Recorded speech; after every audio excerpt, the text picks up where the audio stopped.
Have you ever wondered what really happens behind the closed doors of history? The truth is, some of the most fascinating stories aren't written in textbooks, they're whispered in shadows, etched in hidden symbols, and guarded by oaths sworn in secrecy. For centuries, secret societies have operated just beneath the surface of recorded events, pulling strings, shaping revolutions, and preserving knowledge too dangerous or too precious for the public eye. And while names like the Freemasons or the Illuminati might ring familiar, there's a whole world of clandestine groups you've likely never heard of until now. Picture this, a dimly lit chamber, walls adorned with cryptic insignias, where members exchange silent gestures known only to the initiated. These aren't scenes from a thriller novel. They're glimpses into real organizations that have wielded influence in ways most of us can't even imagine. Some were founded to protect ancient wisdom, others to challenge oppressive regimes, and a few, well, their true purposes remain locked away even today. What if I told you that history, as you know it, is filled with gaps, missing pieces deliberately kept out of sight by societies who preferred to operate in the dark? That's exactly what we're uncovering today. From a brotherhood of medieval assassins who could vanish without a trace to a Renaissance-era guild of artists and alchemists obsessed with transcending human limits, this journey will reveal 25 of the most enigmatic secret societies ever to exist. These aren't just footnotes in history, they're forces that redirected wars, inspired masterpieces, and even planted the seeds of modern science, all while staying invisible to the public. So if you're ready to step into the hidden corridors of the past, where every symbol has a meaning and every handshake tells a story, let's begin. The truth is waiting, and it's far stranger than anything you've been taught. Among the most bizarre and unexpectedly progressive secret societies of the 18th century was the Order of the Pug, a German fraternity that defied convention in more ways than one. Unlike most clandestine groups of the era which barred women entirely, this society welcomed both men and women as equals, a radical notion at the time. But what truly set them apart was their unusual mascot, the pug dog. These small, wrinkled canines weren't just symbols, they were central to the order's identity, representing loyalty, trust, and a touch of irreverent humor. Initiation into the Order of the Pug was anything but ordinary. New members were blindfolded and led through a series of absurd rituals designed to test their devotion. The most infamous of these trials, kissing the porcelain backside of a pug statue, a deliberately ridiculous act meant to humble initiates and prove their willingness to embrace the absurd. It was a clever twist on traditional secret society rites, replacing solemn oaths with playful absurdity. But don't let the theatrics fool you. Behind the laughter lay a serious purpose, resisting the oppressive grip of the Catholic Church. Founded during a time when Freemasons and other Enlightenment-era groups faced persecution, the Order of the Pug used satire as a weapon. Their rituals mocked the pomp and secrecy of the Church while quietly promoting ideals of tolerance and intellectual freedom. For a brief but vibrant period, they flourished, attracting artists, free thinkers, and even nobility. But their success was short-lived. The Church, ever vigilant against dissent, eventually cracked down, branding them heretics and forcing the order into obscurity. Today, their legacy lingers as a peculiar footnote in history, a reminder that even the most eccentric societies could challenge the status quo. While the Order of the Pug used humor to challenge authority, another secret society took a far more dangerous approach, one that would reshape nations. Meet the Carbonari, a shadowy brotherhood of Italian revolutionaries whose name literally means charcoal burners, a nod to their humble disguises and the clandestine fires of rebellion they stoked across 19th century Europe. Operating in tight-knit cells to avoid detection, these were no ordinary conspirators. Their goal, nothing less than toppling monarchies, uniting a fractured Italy, and igniting the flame of democracy at a time when speaking such ideals aloud could mean imprisonment or worse. Initiation into the Carbonari was steeped in symbolism. New members were blindfolded and led into candlelit caves or forest clearings, where daggers, skulls, and burning charcoal served as stark reminders of the risks they were taking. The ritual wasn't just theater, it bound them in blood oaths of silence. A single slip could unravel their entire network. Their handshake, a subtle brush of the thumb, was both a greeting and a test. Getting it wrong meant facing suspicion or even expulsion. But secrecy was their greatest weapon. With no central leadership, each cell operated independently, making it nearly impossible for authorities to crush the movement entirely. The Carbonari's influence stretched far beyond Italy. They inspired uprisings in Spain, France, and even Greece, proving that ideas, once set loose, could cross borders faster than any army. Their most famous recruit, the fiery revolutionary Giuseppe Garibaldi, who would later become the face of Italian unification. Yet for all their successes, the Carbonari paid a steep price. Betrayals were common, and many members met grim fates in dank prison cells or before firing squads. By the mid-19th century, their structure began to fracture, splintering into newer, more public movements. But their legacy lived on. The very concept of a secret society as an engine of political change, one that could topple kings with whispers rather than swords, owed much to these shadowy figures. They proved that even the most tightly guarded systems could be undone by determined men and women meeting in the dark, passing plans hand to hand, one coded gesture at a time. In the bustling streets of 17th-century London, where plague doctors roamed and superstition often trumped science, one group held the keys to a revolutionary kind of power healing. The worshipful Society of Apothecaries wasn't just a guild, it was a guarded brotherhood that controlled the very essence of medicine. Founded in 1617, their influence stretched far beyond mixing potions. They were the gatekeepers of remedies, the protectors of ancient herbal wisdom, and in many ways the underground architects of modern pharmacology. But their journey was anything but peaceful. At the heart of their story lies a bitter rivalry with the elite Royal College of Physicians, who saw these apothecaries as little more than glorified shopkeepers. Physicians, with their Latin texts and aristocratic connections, dismissed herbal cures as peasant superstition. The apothecaries fired back by hoarding their most potent recipes like state secrets, encoding formulas in symbols only initiates could decipher. Their notebooks weren't just instructions, they were cryptic puzzles blending science with alchemy. A single page might depict a crescent moon next to a serpent, hinting at a fever remedy known only to those who'd sworn oaths of secrecy. What made them truly formidable was their network. Apothecary shops doubled as clandestine meeting places where remedies were exchanged in whispered conversations. A cough syrup in one hand might conceal a revolutionary pain tonic in the other. And when the Great Plague struck London in 1665, their role became undeniable. While physicians fled or prescribed useless amulets, the apothecaries worked tirelessly, experimenting with herbal preventatives and pain relievers that saved countless lives. Their methods weren't always perfect. Some tinctures contained everything from crushed pearls to mercury.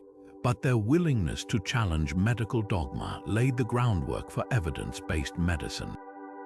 Yet their greatest legacy might be the shadows they left behind. Many of their once secret formulas evolved into foundational drugs we still use today.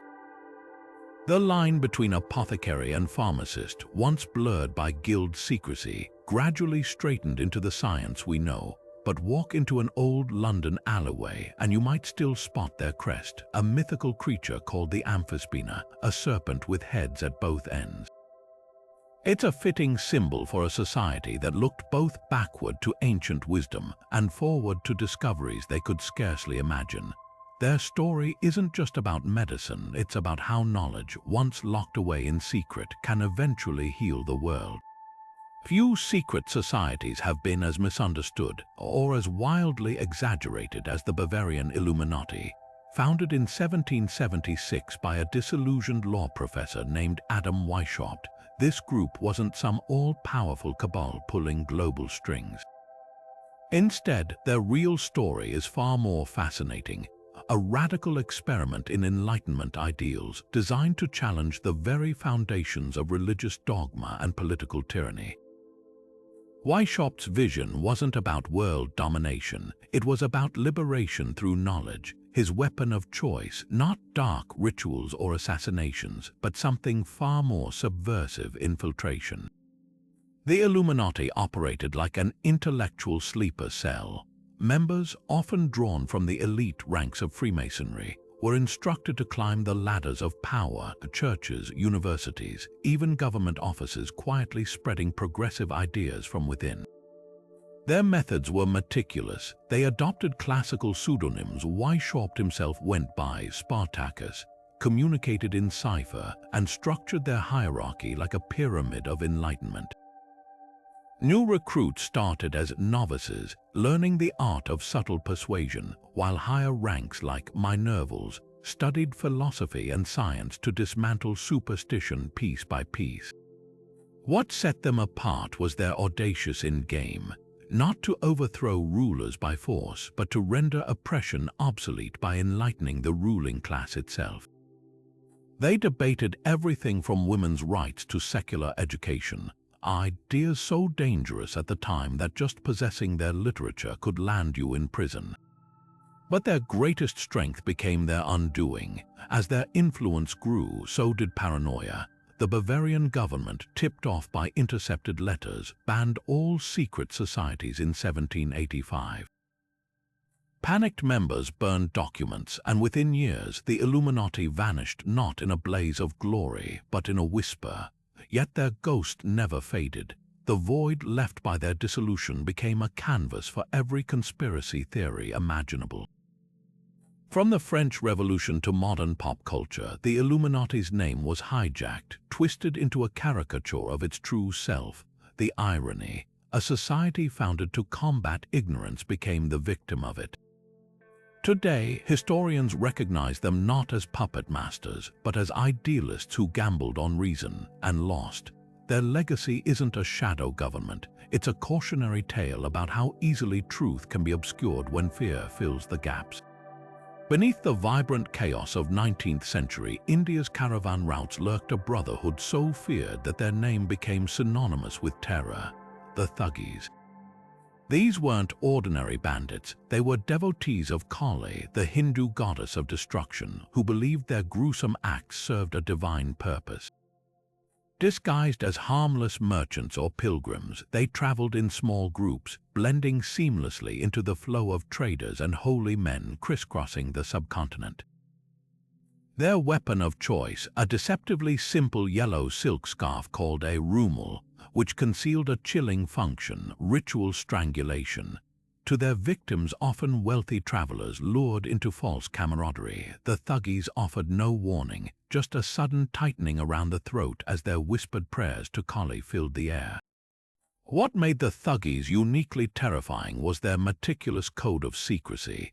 They spoke in a jargon known only to initiates, where turning the key meant murder, and the hunt referred to months-long expeditions targeting entire caravans. Their rituals were precise. Before each killing, they'd study omens, a passing jackal or the flight of birds, to confirm Kali's approval. Afterward, bodies were mutilated to prevent resurrection, then buried in hidden graves dug with ceremonial pickaxes. The brutality wasn't random, it was a sacrament, with loot divided according to strict hierarchy. Temple dancers and spies known as Sothers played their parts, weaving a web of complicity that spanned generations. For nearly 600 years, the Thuggees operated with near impunity, their crimes dismissed as disappearances in a land of vast distances and bandit-ridden roads. That changed when British officer William Sleeman took notice. Piecing together fragmented reports, he uncovered a pattern: identical descriptions of charming strangers last seen with vanished travelers. His breakthrough came when captured Thuggee informants offered leniency, revealed their society's inner workings, names, burial sites, even their sacred oath stones. What followed was one of history's most systematic manhunts. Using these confessions, Sleeman's men tracked down entire Thuggee clans, dismantling their networks with colonial efficiency. By the 1850s, over 4,000 Thuggees had been hanged or imprisoned, their legacy reduced to a footnote in British imperial propaganda. Yet the truth, as always, was more complex. While the British exaggerated Thuggee numbers to justify tighter control, there's no denying their existence. Modern historians debate whether they were truly a religious cult or simply opportunistic criminals draped in mythology. Kali worship, after all, was widespread, and the goddess herself wasn't inherently malevolent. She embodied both creation and destruction. What's undeniable is how the Thuggees exploited faith to justify horror, turning devotion into a license for predation. Today, their name lives on in our word, thug, a linguistic relic of a time when shadows on the road could mean divine wrath or a silk scarf coiled in a stranger's fist. History has never lacked for enforcers of fear, but few match the chilling efficiency of the Weimgericht and the Oprichniki, two brotherhoods separated by centuries yet united by their ruthless obsession with control. The Weimgericht, or secret courts, emerged in medieval Westphalia where their very name whispered dread. These weren't rogue vigilantes, they were a shadow justice system operating under the pretense of divine right. Composed of noblemen, burghers, and even clergy, they convened in moonlit clearings or abandoned chapels to pass judgment on those accused of corruption, heresy, or most dangerously opposing their authority. Their methods were clinical: a dagger left on a doorstep as a warning, a noose hung silently in a courtyard, or worse, the sudden disappearance of those deemed unjust.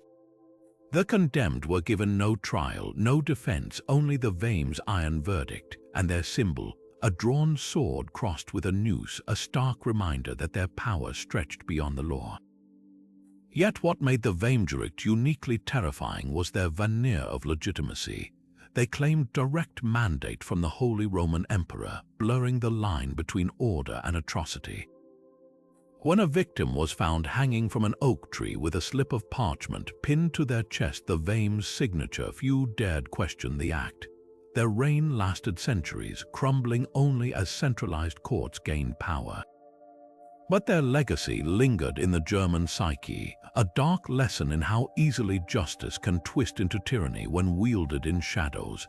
Half a continent away, under the paranoid gaze of Ivan the Terrible, the Oprichniki perfected terror as statecraft.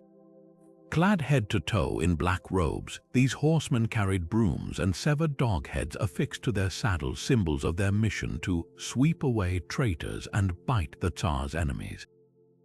Unlike the Weim's secrecy, the Oprichniki's brutality was theatrical, designed to paralyze dissent through spectacle. A nobleman's estate might be raided at dusk, its inhabitants dragged into the snow as Oprichniki chanted hymns between executions. Ivan himself participated, splitting skulls with his signature iron-tipped staff while monks blessed each swing. Their downfall came as swiftly as their rise. When the Oprichniki turned on each other, consumed by internal purges, Ivan disbanded them in disgrace, but the damage was done. Whole regions lay depopulated, their economies shattered by relentless purges.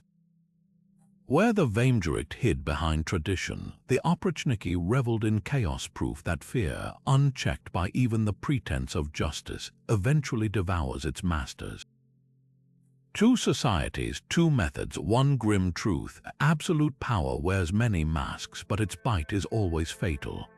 In the rolling hills of 18th century England, where polite society sipped tea and recited scripture, a very different kind of gathering was taking place deep underground.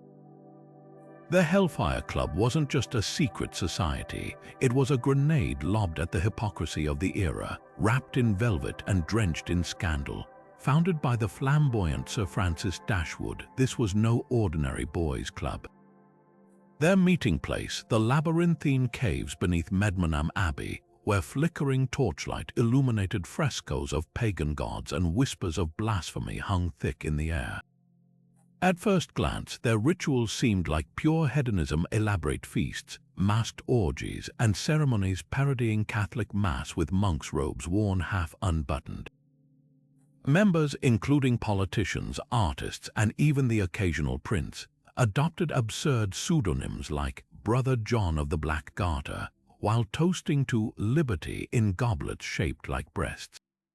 But beneath the theatrics lay a razor-sharp critique.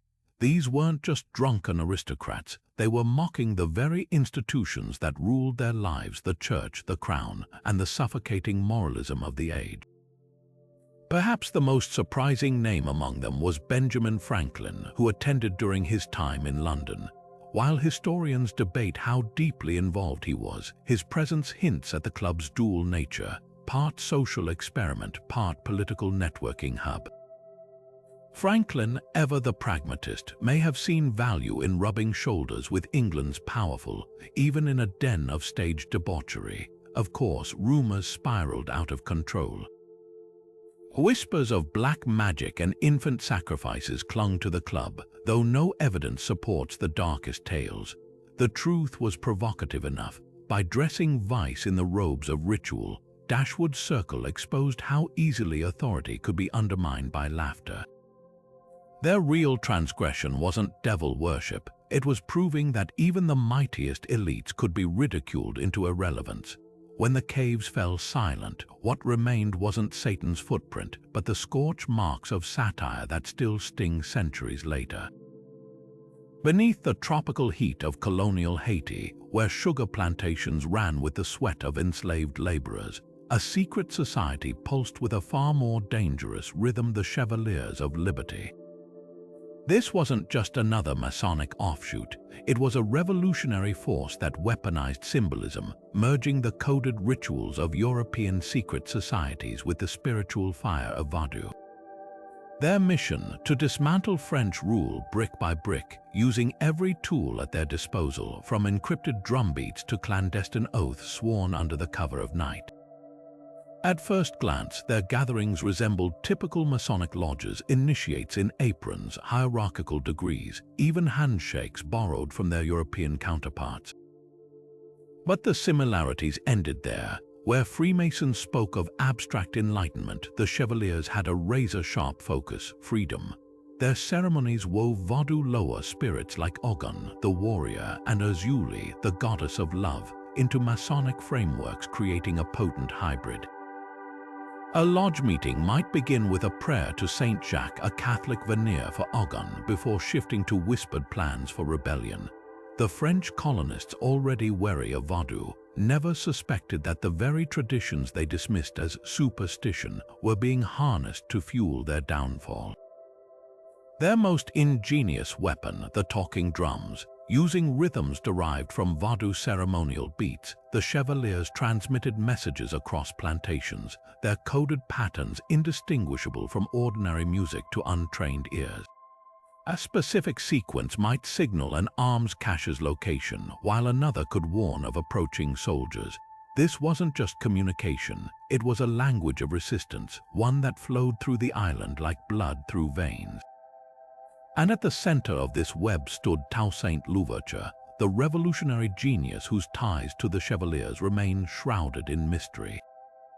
While he never publicly confirmed membership, his tactics bore their fingerprints: sudden ambushes coordinated with eerie precision, rebel cells that seemed to act as one mind, and an uncanny ability to vanish into the mountains before French troops could react. The Chevaliers' crowning achievement came during the revolt of 1791, when a carefully orchestrated uprising ignited across Haiti. Plantations burned not as random acts of fury, but as strategic blows to France's economic lifeline. By the time Napoleon sent armies to reclaim the colony, it was too late. The Chevaliers' legacy was already written in the ashes of slavery, yet victory came at a cost. As Haiti emerged as the world's first black republic, the society fractured. its members torn between building a new nation and guarding old secrets. Some say their drumbeats still echo in certain rituals, a ghostly reminder that the line between liberation and legend is thinner than we think. What's undeniable is this: where others saw chains, the Chevaliers saw a code waiting to be broken. The summer of 1914 was supposed to be just another season of European pageantry until a single bullet, fired by a gaunt teenager with a feverish devotion to a shadowy brotherhood, ripped the continent apart. The Black Hand wasn't just another secret society. It was a ticking bomb wrapped in nationalist fervor, its members sworn to die for a single purpose: carving a greater Serbia from the bones of the Austro-Hungarian Empire. Their methods were shockingly simple: recruit the young, the desperate, and the true believers, arm them, then point them at history's most fragile pressure points and wait for the explosion. At the heart of their operations lay the Zemlja, or Earth, a decentralized web of cells so tightly compartmentalized that even high-ranking members often didn't know one another's identities. Initiates underwent rituals steeped in theatrical brutality. Blindfolded in candlelit basements, they'd place their hands on a revolver and a vial of poison while reciting oaths written in their own blood. The message was clear: failure meant death, either by their own hand or a comrade's, but what truly set them apart was their cult-like grip on the young. Gavrilo Princip, the frail 19-year-old who fired the fatal shot at Archduke Franz Ferdinand, wasn't some lone extremist. He was the perfect product of their system, a consumptive poet radicalized by pamphlets and secret midnight meetings, then handed a pistol with the solemn promise that martyrdom would immortalize him. The assassination itself was a farce of errors that somehow succeeded. A botched bomb attempt earlier that morning should have been warning enough, but by sheer chance, Ferdinand's motorcade took a wrong turn, stalling directly in front of Princip as he nursed a sandwich at a cafe. Historians still debate whether the Black Hand's leadership even wanted the attack to proceed. Some evidence suggests they'd tried to call it off, fearing the consequences. But their decentralized structure meant no one could stop the gears they'd set in motion. When Princip squeezed the trigger, he wasn't just killing an archduke. He was handing Europe's empires the excuse they'd been waiting for to settle old scores. The fallout was catastrophic. Austria-Hungary's ultimatum to Serbia, drafted with German backing, was designed to be rejected. Within weeks, the continent was drowning in trenches, and the Black Hand's leadership faced the grim irony of their success. They'd sparked a war that would ultimately destroy the very empires they sought to topple, but also bury their dream of a unified Slavic state under years of bloodshed. By 1917, the group was purged by a rival faction, its members executed or exiled. Yet their legacy endures in the starkest possible terms, proof that even the smallest of secret societies, armed with nothing but fervor and a few pistols, can bend the arc of history for better or worse. In the neon glow of the 1980s, when New Age spirituality collided with Cold War paranoia, a sinister order emerged from the shadows, the Order of the Solar Temple. On the surface, they seemed like just another esoteric group: flowing robes, pseudo-medieval titles like Grand Master and Knight of the Rose Croix, and promises of spiritual ascension. But beneath the gilded veneer lurked something far darker, a doomsday machine disguised as enlightenment, founded by the charismatic Luke Jurett and his shadowy partner Joseph Di Mambro. This wasn't a society seeking wisdom. It was a cult engineering its own apocalypse, one shrouded in cosmic delusion and cold, calculated deception. Jurett, a Belgian homeopath with a messiah complex, spun a web of apocalyptic prophecy, blending Templar mythology with UFO lore and twisted interpretations of Christianity. He preached that the world was on the brink of ecological collapse and nuclear war catastrophes. Only the elect could escape by transcending to the star Sirius. Members, many of them wealthy professionals drawn to Jurett's aura of intellectualism, were slowly groomed for this transit. They sold homes, donated fortunes, and severed ties with family, all while being fed lies about their divine mission. Di Mambro, the group's puppet master, staged elaborate miracles to cement their faith. Holograms of celestial beings projected in secret chambers, mystical swords that glowed with hidden batteries.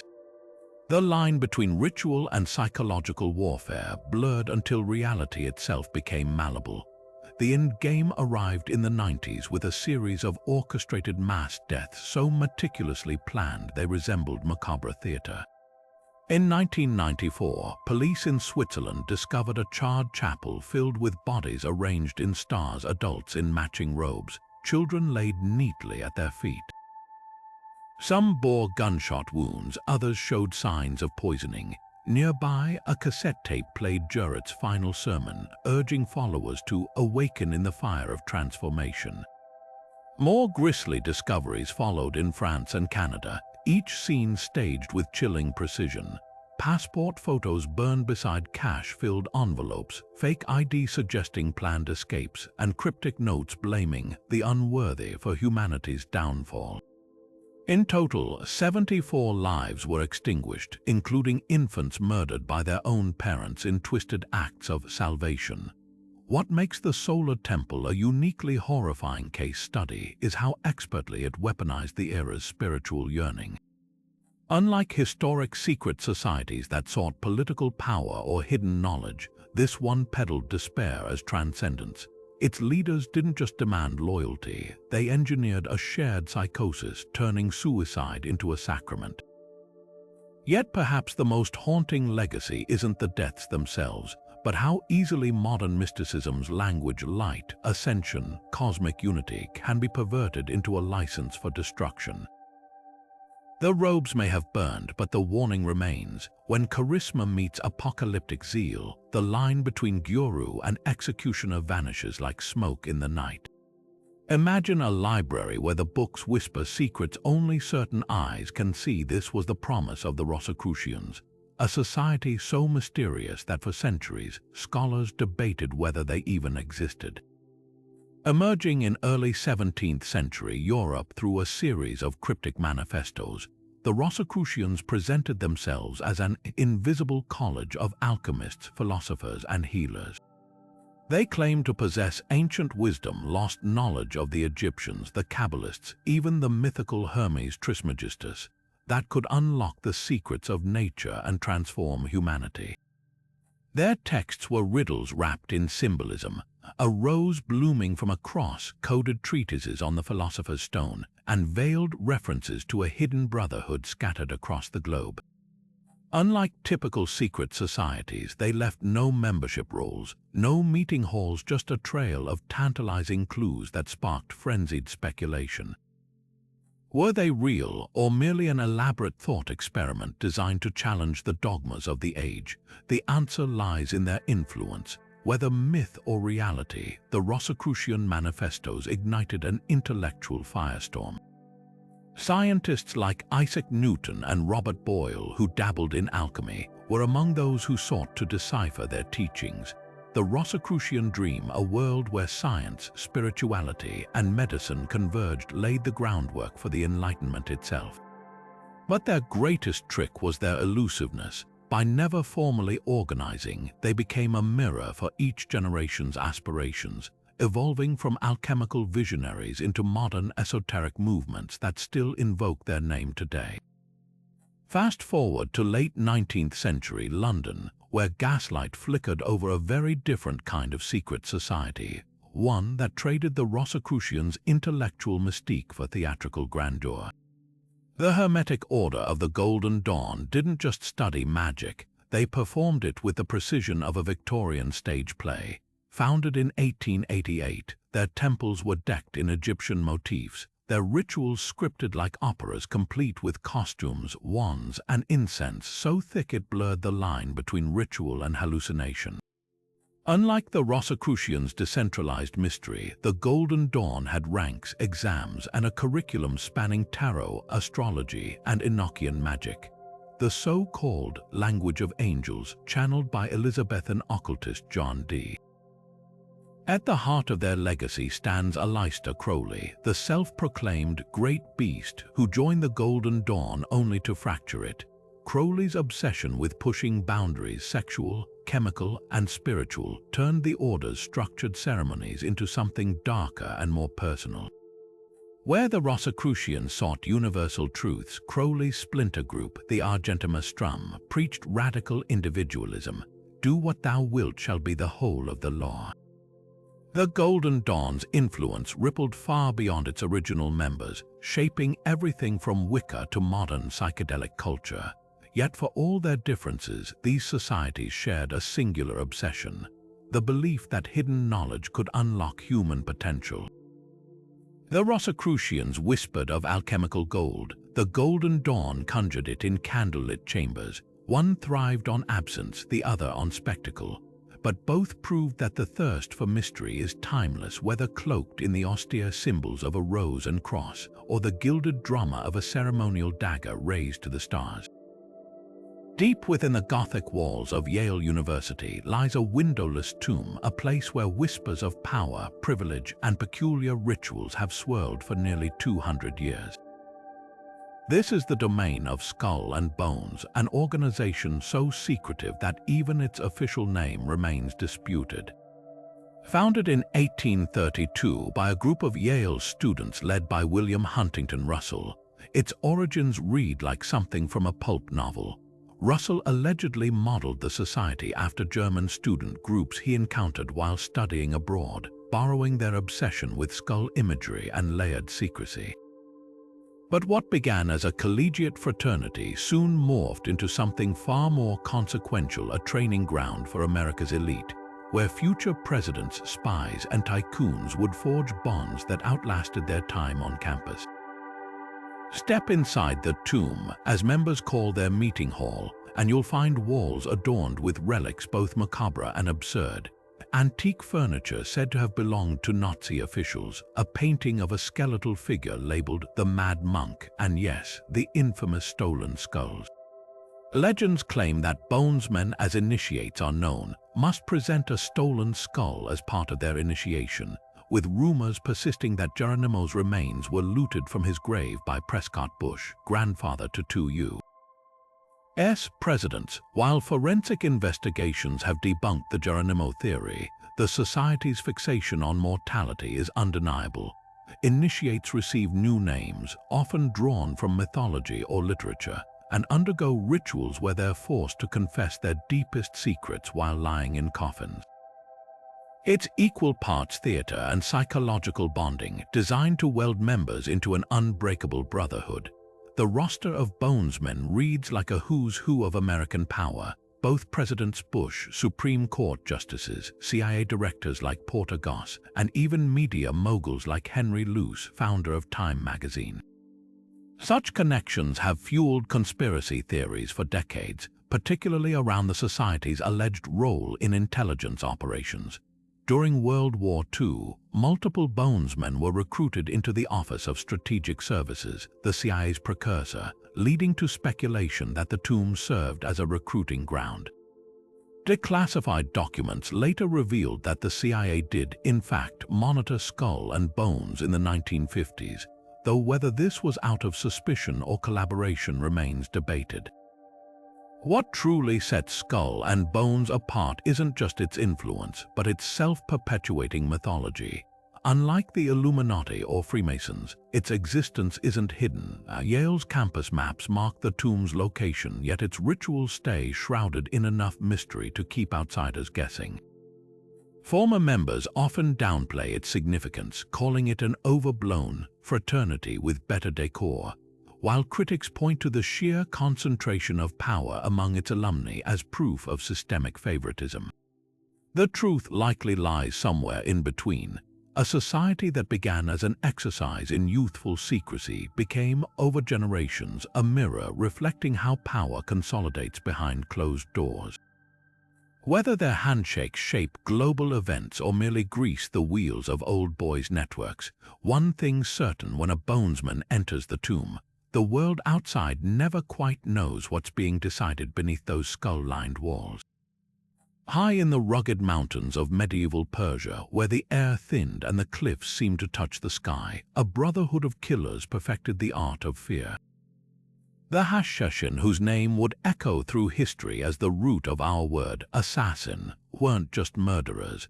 They were strategists of terror, wielding daggers not with brute force, but with chilling precision, striking down sultans, generals, and crusader kings in broad daylight, then vanishing like smoke. Their leader, the enigmatic Hassan I Sabbah, ruled from the impregnable fortress of Alamat, a citadel so remote it was said only eagles could reach its gates. But it wasn't their blade work alone that made them legend. It was their mastery of the mind. Hassan's recruits, often plucked as young men for their intelligence and loyalty, were subjected to an initiation as theatrical as it was terrifying. After weeks of indoctrination, they'd be drugged with hashish, hence their name, and awakened in a hidden garden overflowing with fruit, wine, and beautiful attendants. Told they'd glimpsed paradise itself, they were then sent back into the world with a promise: die in service and eternity would be theirs. This was no mere cult, it was psychological engineering at its most potent. A Hashshashin didn't just kill his target, he made sure witnesses saw him do it, often in crowded mosques or courts, then stood calmly awaiting his own death. Such displays sent an unmistakable message: no one was beyond their reach. Their most infamous hit, the assassination of Conrad of Montferrat, King of Jerusalem, in 1192. Dressed as Christian monks, two Hashshashin infiltrated his retinue, stabbing him in the street before surrendering without resistance. When interrogated, they revealed nothing, but their mere presence in the heart of Crusader territory sowed paranoia for decades. Marco Polo later embellished their legend, claiming Hassan tested loyalty by ordering disciples to leap from Alamat's walls to prove their faith. While historians doubt this particular flourish, the underlying truth remains: the Hashshashin understood that a single, well-placed murder could cripple an empire's morale faster than any army. What truly set them apart was their network of mountain strongholds, each a hive of secrecy and discipline. Unlike the Weimgericht or Oprichniki, who ruled through sheer brutality, the Hashshashin blended into the landscape, their fortresses doubling as libraries where philosophy and poison recipes sat side by side. They studied their targets' habits, weaknesses, even superstitions, tailoring each kill for maximum psychological impact. A sultan might wake to find a dagger buried in his pillow with a note, not a threat but a simple question: why risk our wrath? Many paid tribute just to avoid their gaze, yet their end came not from external enemies but from the shifting tides of history. When the Mongols stormed Alamat in 1256, they found not the demonic cult of legend but scholars and mystics. The libraries burned for 7 days, and with them the Hashshashin's power faded. But their legacy endured not just in the word assassin, but in the stark lesson they taught the world: sometimes the deadliest weapon isn't an army. It's the certainty that death walks among us, invisible until the moment it strikes. While empires clashed and dynasties fell in the 19th century, a different kind of war was being waged from the tenements of New York to the docks of Liverpool. A war fought not by governments, but by bartenders, dockworkers, and Civil War veterans united under a single fiery purpose: Irish freedom. The Fenian Brotherhood wasn't just another patriotic society. They were a transatlantic rebellion in cheap suits, turning America's immigrant underclass into a shadow army with one audacious goal: to invade Canada and hold it hostage until Britain relinquished Ireland. The plan was as bold as it was improbable. Fresh from the battlefields of the American Civil War, thousands of Irish veterans, many hardened by combat, saw an opportunity. Britain had been distracted by global conflicts before, but never with a hostile force on its colonial doorstep. The Fenians' strategy: seize key Canadian cities like Toronto and Montreal, then negotiate Ireland's independence in exchange for withdrawing. To outsiders, it sounded like drunken bravado. To the Brotherhood, it was a calculated gamble. Their greatest weapon wasn't rifles or cannons, it was secrecy. Cells operated under code names like Circle and Shamrock, communicating through ciphers hidden in newspaper personal ads. A seemingly innocent line like "Uncle seeks work in Montreal" might signal an arms shipment, while "Margaret awaits her sailor" could mean a rendezvous point. Their most surreal operation unfolded not on land but at sea. In 1866, the Fenians hijacked a Canadian steamer, the CSS Georgian, repainting it and renaming it the Erin's Hope before cramming it with rifles and Irish-American volunteers.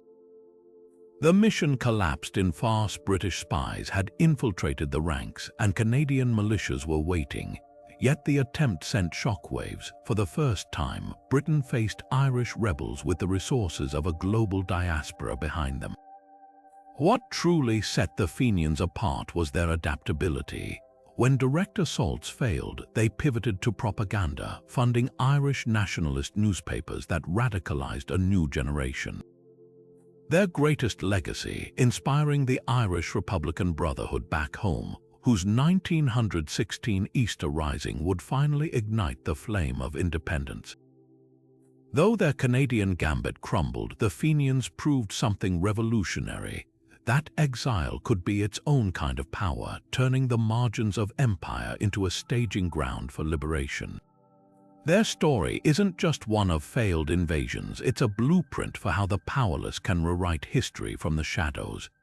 Beneath the vibrant rhythms of Cuban streets lies a hidden world of sacred drums, coded gestures, and a brotherhood so tightly bound that even their name was once whispered in fear, the Abakar. Born from the resilience of enslaved Africans ripped from Nigeria's Cross River region, this all-male society didn't just survive the brutality of colonialism, it weaponized secrecy to preserve an entire cultural legacy. Their roots trace back to the leopard societies of West Africa, but in the sugar plantations and port cities of Cuba, the Abakar evolved into something entirely unique, a fusion of ancestral memory and colonial resistance, wrapped in rituals so complex that outsiders still struggle to decode them. At the heart of their power was the Nyanyugo, the initiate who mastered their drum language. These weren't ordinary beats, they were a living cipher replicating the tonal patterns of the Ekp's secret scripts.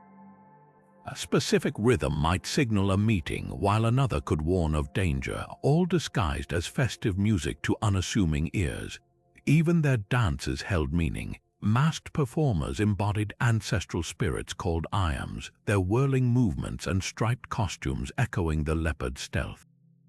To the Spanish authorities, these gatherings seemed like harmless revelry, but every step, every strike of the drum was a defiance, a way to keep their Nigerian forebears' knowledge alive under the watch of slavers. Initiation into the Abakar wasn't for the faint-hearted. Candidates endured trials designed to break and rebuild them, from solitary confinement in sacred chambers to physical ordeals testing their endurance. The most pivotal moment came with the revelation of the society's foundational myth, the story of Sekon, a princess who discovered the cosmic voice of the fish tans and paid with her life for its misuse. This parable wasn't just folklore, it was a moral compass teaching that power demanded responsibility. New members swore oaths of silence, pledging to guard the Abakar's secrets with their lives. Betrayal carried consequences, not just expulsion, but the belief that ancestral wrath would follow the transgressor like a shadow. What makes the Abakar extraordinary is their duality. To outsiders, they were feared as criminals or cultists, a reputation fueled by colonial panic and their occasional role in underworld disputes. But within their lodges, called jugos, they functioned as mutual aid networks, providing loans, health care, and even legal defense for Black Cubans locked out of mainstream systems. Their structure mirrored African village councils, with titles like Isile Master of Ceremonies and Iyamba Spiritual Leader, ensuring continuity. Even today, the Abakar's influence pulses through Cuban culture, from Santeria ceremonies to the very rhythms of rumba. Their greatest triumph, turning oppression into artistry, proving that the most potent rebellions aren't always fought with swords, but with symbols that outlast empires. When the drums speak, they don't just play a rhythm, they resurrect a world that slavery tried to erase. While some secret societies fade into history books, others thrive in plain sight, not in crumbling castles, but in five-star hotels and secluded California redwoods. Enter the Bilderberg Group and Bohemian Grove, two modern enigmas where power doesn't just whisper, it networks. One operates with clinical precision, the other with pagan theatrics, yet both have become lightning rods for conspiracy theories. The Bilderberg Group's meetings could be mistaken for a corporate retreat if corporate retreats included presidents, CEOs, and NATO generals. Founded in 1954 by a Polish prince and a Dutch diplomat, their annual gatherings are the epitome of discretion. No press releases, no live streams, just a guest list reading like a who's who of global influence: Henry Kissinger, Angela Merkel, even a young Bill Clinton before his presidency. Discussions range from economics to AI. Always under the Chatham House rule, participants can use the ideas but never reveal who said what. It's this opacity that fuels speculation. When billionaires and policymakers huddle behind closed doors, how can the public not wonder what deals are struck? Yet former attendees insist it's merely a talk shop, a chance to debate freely without headlines twisting their words. The truth likely lies in between, less a shadow government than a greenhouse where elite consensus quietly germinates. Now shift gears to Northern California's Bohemian Grove, where America's political and corporate elite trade suits for robes to worship a 40-foot owl. Since the 1870s, this two-week summer encampment has hosted every Republican president from Nixon to Reagan, along with media moguls and Fortune 500 CEOs. The highlight, the cremation of care, a surreal midnight ritual where hooded figures burn an effigy named Dull Care before a stone owl altar, chanting as drums echo through the ancient trees. Participants call it harmless fun, a stress-relieving pageant. Skeptics see something darker, a symbol of elite shedding moral responsibility. What makes these groups fascinating isn't just their rituals or guest lists, but their psychological impact. Bilderberg embodies the fear of faceless globalization. Bohemian Grove taps into primal suspicions about cultish bonding among rulers. One thrives on sterile exclusion, the other on drunken camaraderie around bonfires, yet both prove that even in our transparent digital age, the allure of secrecy remains potent. Whether they're coordinating world domination or just networking with ritual flair, their real power may lie in the stories we project onto them. After all, nothing terrifies or fascinates us more than the idea that someone somewhere knows more than we do. Beneath the sweeping plains of Mongol-ruled China, where foreign horsemen dictated laws and taxes bled peasants dry, a quiet rebellion took root, not in swords or spears, but in sacred scrolls and whispered prophecies.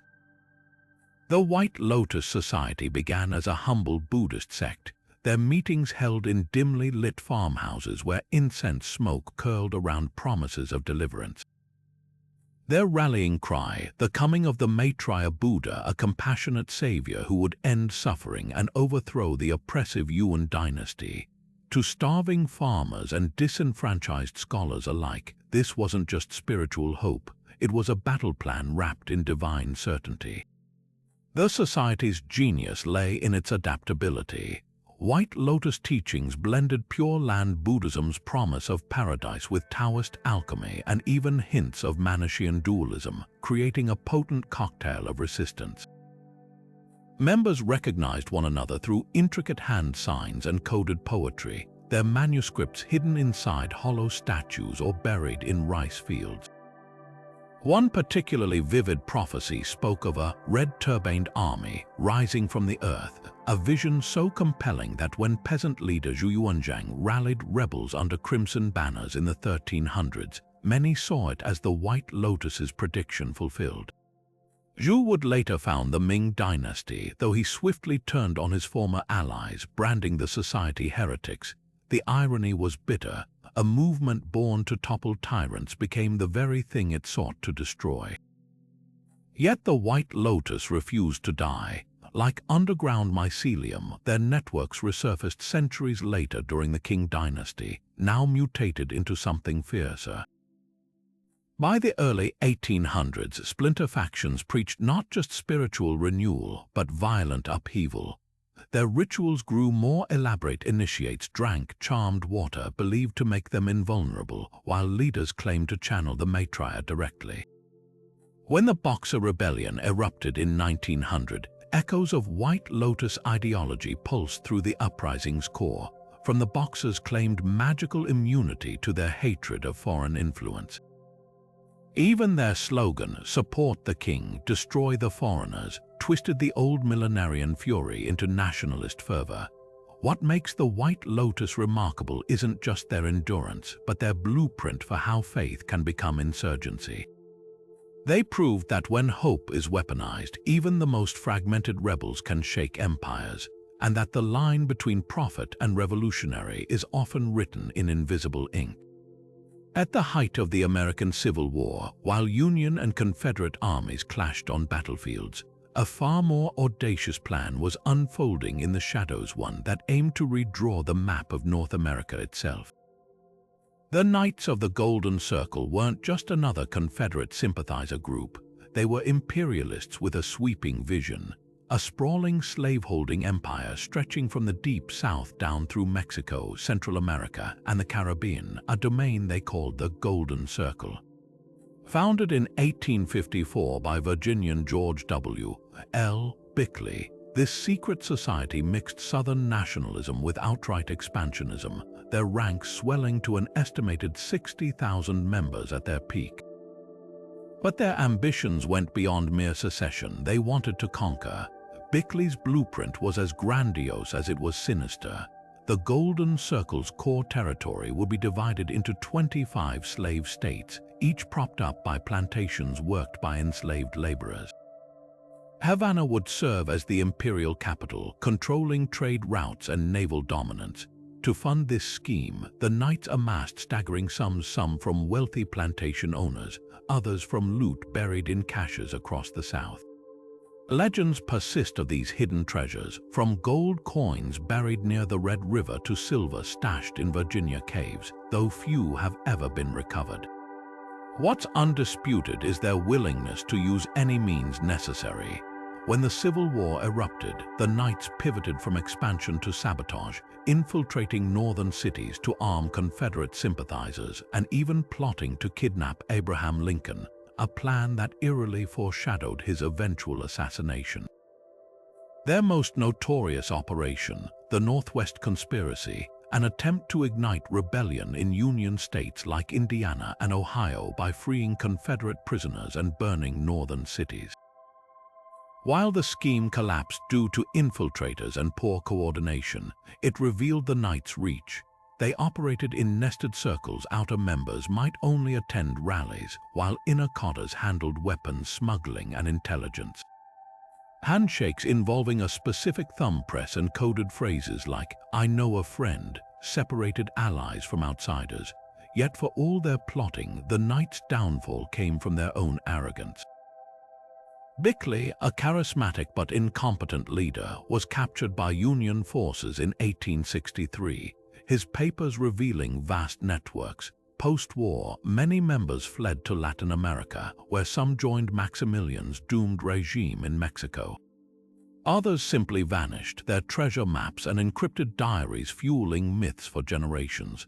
Today, their legacy lingers in odd places, from the Dixie dollars they minted to the eerie parallels between their failed empire and later white supremacist movements. The Knights proved that even in defeat, a secret society's ideas can outlive its schemes, whispering through history in coded letters and buried gold. Among the most sinister blends of pseudoscience and occult obsession in history was the Onanub, a Nazi research institute that turned mythology into a weapon of propaganda. Founded in 1935 by Heinrich Himmler, this organization wasn't just a fringe think tank. It was a state-funded mission to rewrite human history, proving the supremacy of the so-called Aryan race through a twisted mix of archaeology, mysticism, and outright fabrication. The name itself, meaning ancestral heritage, masked the group's true purpose: to provide a veneer of academic legitimacy to the Third Reich's most outlandish racial theories. Himmler, a self-proclaimed scholar of ancient Germanic lore, fixated on legends of lost civilizations like Atlantis and Hyperborea, mythical homelands he claimed were the birthplaces of the Aryan people. To validate these fantasies, the Onanub dispatched expeditions across the globe, from the icy cliffs of Iceland to the remote monasteries of Tibet. Their most infamous journey, the 1938 German Tibet expedition, wasn't just a scientific endeavor, it was a hunt for evidence of an ancient white race in Asia. Researchers measured skulls, documented local rituals, and even tried to trace the origins of the swastika, a sacred symbol in Buddhism, back to Nazi ideology. When proof failed to materialize, they often invented it, cherry-picking data or outright forging artifacts to fit Hitler's narrative. What set the Onanub apart from other Nazi institutions was its chilling marriage of mysticism and murder. Their research didn't stay confined to dusty archives. It directly fueled SS indoctrination. Himmler required officers to study Onanub materials, which included everything from rune magic to the scientific justification for exterminating inferior races. One particularly grotesque project involved collecting Jewish skulls to analyze racial traits, a grim precursor to the Holocaust's industrialized slaughter. Even their expeditions had sinister undertones. The Tibet team smuggled out cultural artifacts while scouting potential routes for a Nazi invasion of British India. By the war's end, many Onanub records were destroyed or scattered, leaving historians to piece together their full influence. Some members escaped justice, slipping into post-war academia under false identities, while others saw their pseudo-histories repackaged by modern white supremacists. The Onanub's legacy isn't just a cautionary tale about the dangers of state-sponsored lies. It's a reminder that when myth is dressed as science, the results can be catastrophic. Their blend of occultism and authoritarianism didn't just rewrite the past, it helped engineer a genocide. In the soot-choked valleys of Pennsylvania's coal country, where immigrant miners choked on dust for pennies a day, justice didn't come from courts, it came at night, delivered by men in dresses. The Molly Maguires weren't your typical secret society. Named after a widowed Irish folk heroine who supposedly led tenant farmers against greedy landlords, this brotherhood of Irish-American miners turned their cultural trauma into a weapon. By day, they swung pickaxes under the boot heels of mine owners. By night, they smeared their faces with coal grease, donned women's shawls, and became ghosts. Their targets: brutal foremen, corrupt judges, and anyone who threatened their communities. A note pinned to a victim's chest, signed simply Molly, was their calling card. Disguise was their genius. In a world where Irish immigrants were already viewed as criminals, the Molly Maguires leaned into stereotype, weaponizing the very bigotry used against them. By dressing as women during raids, they played into sensationalized tales of Irish savagery, while making identification nearly impossible. Local newspapers, controlled by mine owners, spun wild accounts of feral, cross-dressing brutes, a narrative that conveniently ignored why these men resorted to violence. The truth was grimmer. Miners lived in company towns where pay was scrip instead of cash, spent at overpriced company stores. Those who complained vanished into blacklist oblivion. When peaceful strikes were crushed by armed mercenaries, the Mollies answered with gunpowder and dynamite. Enter the Pinkertons, America's first private detective agency, hired to dismantle the Mollies by any means necessary. James McParland, an Irish-born Pinkerton operative, went deep undercover, posing as a fugitive to infiltrate their ranks. For over 2 years, he shared their whiskey, memorized their hand signals, and documented their secret meetings in dimly lit backrooms of taverns. The Mollies, wary but desperate for allies, initiated him with an oath sworn over a pistol and a Bible. What McParland discovered was a fractured network, not some monolithic terror group. Some members were cold-blooded killers, others were desperate fathers pushed to the edge. The end came in 1877 with a series of sensational trials. McParland's testimony, along with dubious secret diaries allegedly found in a suspect's home, sealed the fate of 20 men. 10 were hanged in a single day, their gallows built over a coal pit as a macabre warning. Yet the Molly's legacy is a Rorschach test. To industrialists, they were proof that labor unrest required iron-fisted response. To workers, they became martyrs, a stark lesson in how far the powerless might go when cornered. Even their disguised tactic lived on. Decades later, labor organizers would borrow their methods, proving that sometimes the most effective mask isn't hiding identity, it's revealing the system's hypocrisy. If there was ever a secret society that turned spirituality into a full sensory experience, it was the Ordo Templi Orientis, founded in the early 20th century but reshaped by the infamous occultist Aleister Crowley. The OTO wasn't just about cryptic symbols or whispered oaths, it was about harnessing the most primal human energy as a path to enlightenment. Crowley took the group's original Masonic-inspired framework and injected it with his own radical vision, one where sacred texts weren't just read but embodied through rituals that blurred the line between the divine and the deeply personal.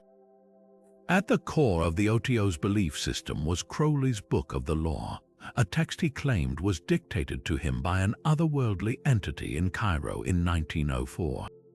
Its central commandment, "Do what thou wilt shall be the whole of the law," became the order's guiding principle, not as a license for chaos, but as a challenge to discover one's true purpose. Yet what set the OTO apart was how literal their interpretation became.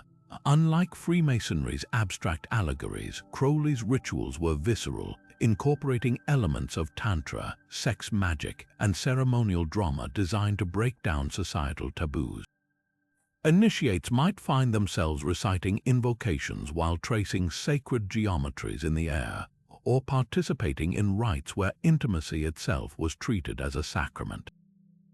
The backlash was swift and fierce. Mainstream media painted the OTO as a den of depravity, while even other occult circles balked at Crowley's unapologetic merging of spirituality and sensuality. But the controversy only fueled curiosity. By the mid-20th century, the order had quietly spread across Europe and America, attracting artists, musicians, and seekers disillusioned with traditional religion. Figures like rocket scientist Jack Parsons and filmmaker Kenneth Anger became linked with its teachings, weaving the OTO's ethos into avant-garde art and early counterculture movements. Today, the OTO endures as a decentralized network of lodges, each adapting Crowley's teachings to modern contexts. Some focus on academic study, treating his work as philosophical text. Others maintain the ritual intensity of the original vision, proving that even in an age of digital distraction, there's still a hunger for mysteries that don't just challenge the mind, but awaken the senses. The Order's real legacy, a reminder that the search for meaning can take as many forms as human desire itself. The Priory of Sion might be history's most successful literary prank, a hoax so elaborate it convinced millions, inspired bestsellers, and even rewrote conspiracy lore. It began innocently enough in 1956, when a French eccentric named Pierre Plantard filed paperwork for a quaint medieval-sounding society in the sleepy town of Annemasse. On paper, the Priory was just another local club promoting affordable housing, but Plantard had grander delusions. By the 1960s, he'd reinvented the group as a shadowy order guarding the most explosive secret imaginable. Proof that Jesus Christ survived the crucifixion, married Mary Magdalene, and founded a bloodline that flowed through French royalty, the Merovingians. The linchpin of this fantasy was the so-called Dossier Secrets, a collection of forged parchments discovered in Paris's National Library. These documents listed supposed Grand Masters of the Priory: Leonardo da Vinci, Isaac Newton, even Botticelli, all allegedly protectors of the sacred lineage. Plantard's genius wasn't in the forgeries themselves, which were riddled with anachronisms, but in their placement. By depositing them in a public archive, he gave the myth an aura of legitimacy. Soon, whispers spread through European occult circles, and by the 1980s, the tale had metastasized into books like Holy Blood, Holy Grail, which treated Plantard's fabrications as historical fact. Then came the Da Vinci Code. Dan Brown's novel catapulted the Priory from fringe theory to global phenomenon, blending Plantard's fictions with art history and Gnostic Gospels. Overnight, tourists flocked to sites mentioned in the book, while scholars groaned at the runaway misinformation. The irony: Plantard never intended his hoax to go this far. When pressed by investigators in the 90s, he admitted under oath that the entire scheme was a bid to inflate his own importance, a sad attempt to cast himself as the latest Merovingian heir. Yet the Priory's legacy endures. Unlike other debunked conspiracies, this one taps into something deeper, a longing for hidden truths beneath organized religion's veneer. It's a testament to how easily fiction, when dressed in parchment and pedigree, can become gospel for those desperate to believe. The real secret society here wasn't guarding ancient bloodlines, it was the human mind's willingness to trade facts for fantasy. From shadowy figures lurking in the background of action films to cryptic puzzles driving adventure novels, secret societies have become a storytelling obsession. But why does pop culture keep returning to these myths, and how much truth gets lost in translation? Take Assassin's Creed, where the Templars evolved from medieval knights into a globe-spanning conspiracy manipulating humanity's fate. The game's lore borrows shreds of history, the real Knights Templars banking network, their sudden demise, but twists them into a sci-fi epic complete with ancient aliens and genetic memory. It's a perfect example of how pop culture amplifies the idea of secret societies, transforming them into omnipotent puppet masters. The historical Templars were powerful, yes, but their influence was financial, not futuristic. Yet audiences lap it up because the fantasy taps into a deeper anxiety, that someone, somewhere, is always pulling the strings. Then there's National Treasure, where Freemasonry's symbols become a treasure map leading to a secret Vatican vault beneath Manhattan. The film cherry-picks Masonic imagery, the all-seeing eye, the cryptic rituals, while ignoring the group's actual role in Enlightenment-era philanthropy.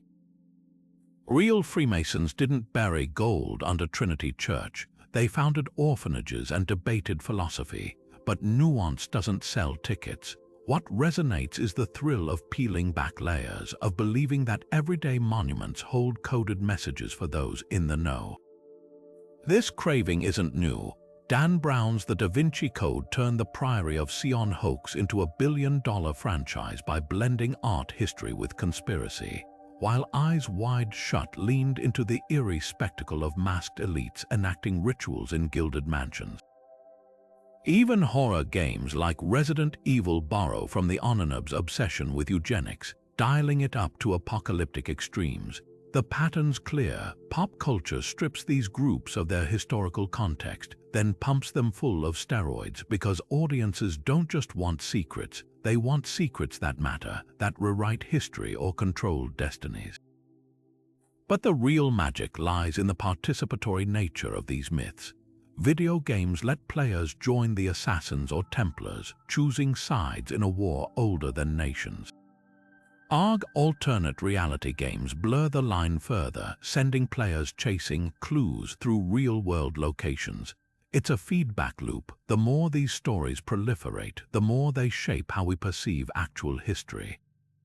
Ask a room of people about the Illuminati, and you'll get wild-eyed theories about Jay-Z's hand gestures before anyone mentions Adam Weishaupt's Enlightenment ideals.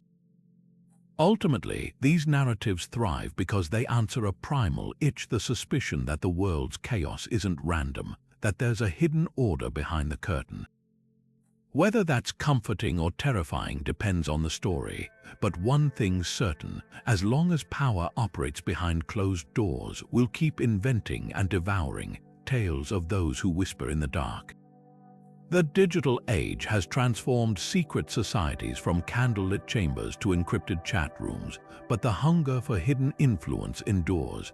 Take Anonymous, the faceless collective that launched cyber attacks with Guy Fawkes masks as their only calling card. Unlike the Carbonari's blood oaths or the Hashshashin's ritual killings, their initiations involve mastering firewalls instead of daggers. Yet their impact is undeniable. When they targeted oppressive regimes or corrupt corporations, their signature move, releasing hacked documents, mirrored the Illuminati's dream of toppling power through information. The key difference: anonymity no longer requires physical disguises. A VPN and a pseudonym suffice. Then there's QAnon, a movement that weaponized the aesthetics of conspiracy without the need for secret handshakes. Instead of whispered meetings in cellars, followers dissected cryptic Q-drops on forums, interpreting breadcrumbs like modern-day Rosicrucians decoding alchemical texts. Like the Thuggee's faith in Kali, QAnon's believers clung to divine purpose, casting themselves as patriots saving children from imagined cabals. But where the Bavarian Illuminati painstakingly recruited elites, QAnon spread virally, turning suburban parents into armchair detectives overnight. The result: a society without structure, where the only ritual was hitting share. Critics argue these digital movements lack the mystique of their predecessors. After all, tapping keyboards lacks the gravity of kissing a pug's porcelain rear or swearing oaths on skulls. Yet the core psychology remains eerily similar: the thrill of belonging to something larger, the rush of exclusive truth, the theater of coded language. Think WWG1WJ instead of Masonic hand signs. The real shift isn't in the desire for secrecy, it's in the democratization of access. Where the Freemasons once guarded knowledge with degrees and aprons, today's groups flood platforms with disinformation, turning every smartphone into a potential lodge. Perhaps the starkest contrast lies in legacy. The Hashshashin's deeds echoed for centuries, while anonymous ops often fade with the next news cycle. QAnon's narratives collapse under scrutiny, unlike the Priory of Sion's hoax, which required painstaking forgery.